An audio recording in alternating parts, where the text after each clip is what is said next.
pagans. I hope you are having a terrific day so far. This is really not much more than a coffee vlog. There are two things that came up recently that I'll touch on really quickly. One is a question I got asked about a week ago that I saw in my spam yesterday, and that was a question about, let me see if I don't want to have to take the time to pull it up. What advice would I give to new pagans or new witches?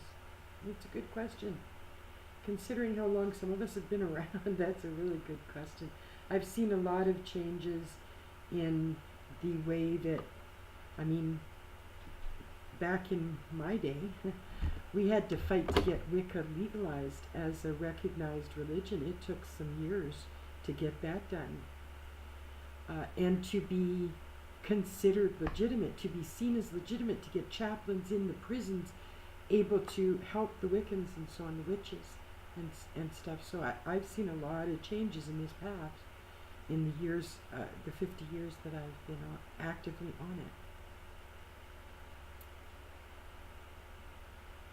What I would advise or tell new pagans is to look at all paths carefully, including an eclectic path. When I was writing my two of my books, Of Witches and Magical Hearth, both of those are Wiccan based because that's what I was involved with at the time. That doesn't apply anymore. And it's for my own reasons. It's not better or worse. It simply is I changed my path. I no longer follow Wicca specifically. Now, it gave me a number of years of beautiful interaction with the world, the cosmos, magic, my life, my loved ones, and so on. But it's not for me anymore. It hasn't been for quite a while. My best advice is to read about lots of them, watch lots of videos, talk to lots of people, go to different festivals. It doesn't even have to involve people if you're a solitary. I much prefer the solitary work. Explore all those different paths, including Wicca and Druidism and all the different other paths that are the pagan world today. But give yourself all the options before you feel you have to make some firm, hard choice. And trust me, this is where my next piece of advice comes from. You don't have to make any firm, hard choices. You can simply be, with a capital B. You are. That's all there is to it. There's no path you have to choose. And here's the thing about the pagan world.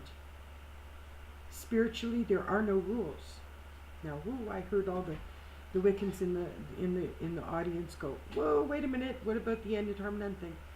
The Wiccan Read says, and it harm none, do what ye will. That is written specifically for the path of Wicca and is neon in all the other paths of positive faith on this planet. Do what you will, and it harm none. Walk a mile in your neighbor's moccasins. All of these have to do with that same, and it harm none, do what you will. And you can find it in almost every faith on the planet. The thing is, I don't see any rules in paganism because I consider that what you put out comes back to you as a universal law, just like the law of attraction, the law of gravity, and so on. This is a universal law, in my opinion. You can say what, you can take it how you want, but whatever you put out there, whether it's threefold or tenfold or whatever, because different paths say different things, and I don't know how many times bigger it comes back at you. All I know is that whatever you put out there comes back at you bigger. So if you don't want the crap you're throwing at the bank clerk because you're in a bad mood, don't do it. That's basically what it comes down to. That is a universal law in my life. So no, there are no rules in paganism. You do what you want as long as you're not importing it on other people or pushing yourself at other people. For your own life, your own spirituality, there are no rules. It's an open path. That's why I love the word eclectic, because I can gather from many and fill my heart with all the... I'll tell you, if I had to pick a specific pantheon, if I was working with pantheons these days, if I had to pick a specific one, being a classicist, I mean that's what my degree is. I would be hard pressed to pick one particular one. I'm drawn to many assets of many of them. I love the Egyptian pantheon and the legends behind it, the Roman, the Greek, the Norse. They all appeal to me in many different ways and on many different levels, both academic and personally. So, pick a path. Seriously, no. I love the world, the pagan world, because of its freedom. Doesn't mean you can go out and rampage a village. That's not what it's about. If you do that, your village is in trouble, buddy. You're going to get it back manyfold. That's the only law that there is. So you pick what you are willing to deal with at the time with each thing you do. The second question that I got actually early this morning was someone asked me to explain my relationship with the Tarot. And I'm glad to do that. I love the Tarot. I love working with them. I've been working with them since my 8th birthday. On my 8th birthday, my dad gave me my first deck of Rider-Waite Tarot cards.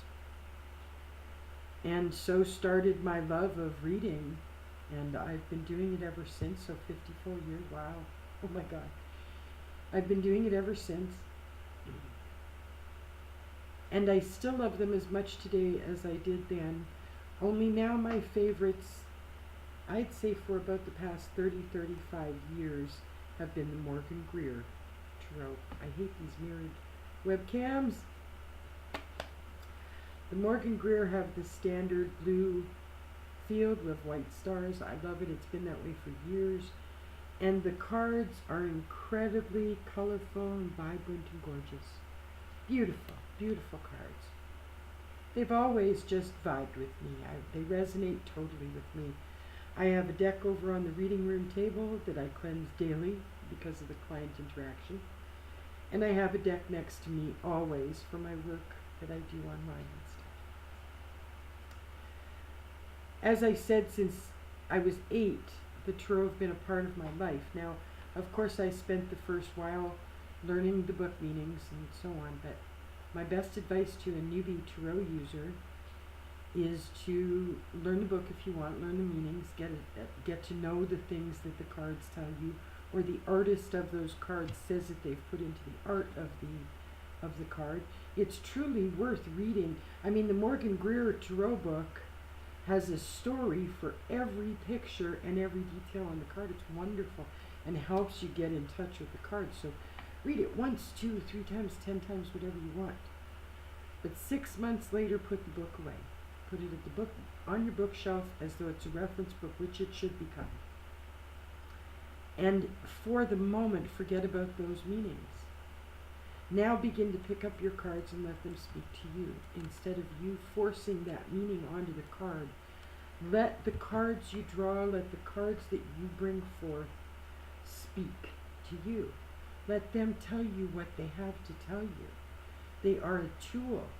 You don't take up a hammer and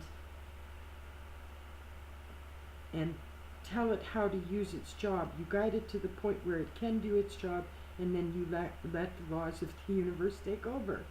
Whatever mathematical thing would be the hammering, the hitting the hammer, the velocity, etc. Not my thing. But you understand what I mean. Let a tool do its job. And when we try and force the meanings of the cards onto them, then we're shutting off a whole area of information and clarity that your cards can bring to you. And they are one of the most clear tools as far as, reading goes. They're wonderful. They're absolutely wonderful. But let them talk to you.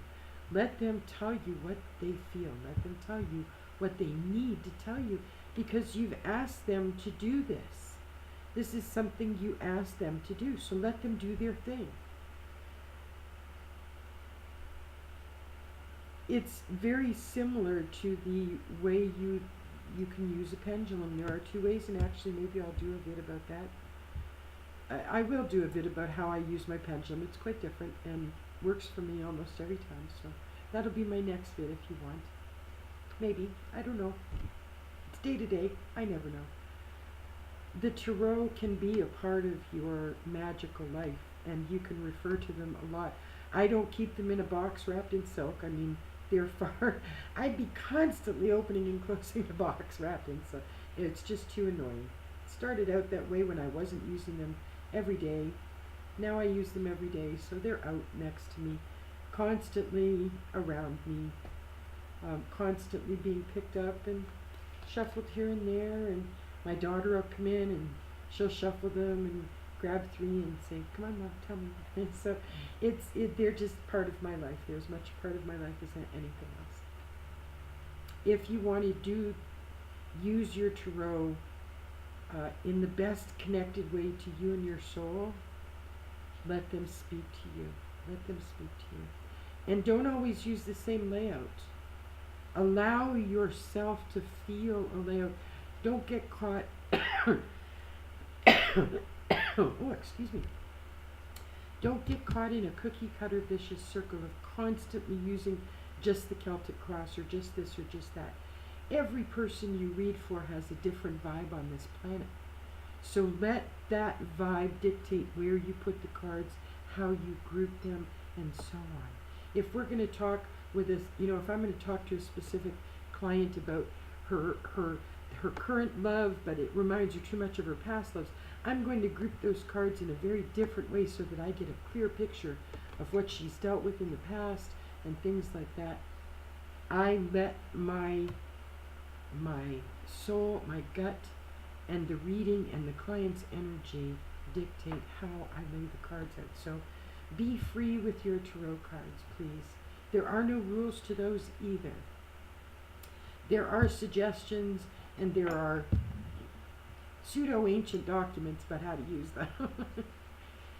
Yes, they did start out as a game. Yes, they did. And people can that argument is going to be ongoing for the rest of human history because no one can prove for sure, etc., etc. But history sort of shows that they were basically a game like the deck of cards we use today.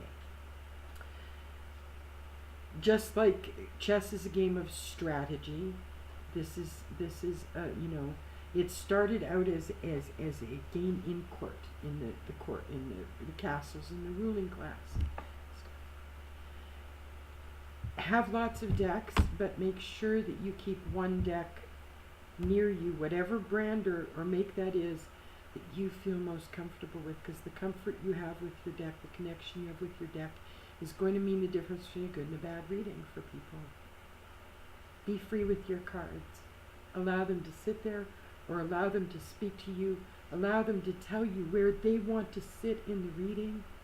Let them tell you what spot they're supposed to be and who they sit next to and what information they have to give you. Let them give you that information. Let your cards speak to you. I hope that answers your question about my relationship to the tarot. I have a gorgeous relationship with them, and I don't think it's ever going to stop. I hope you all have a fantastic day.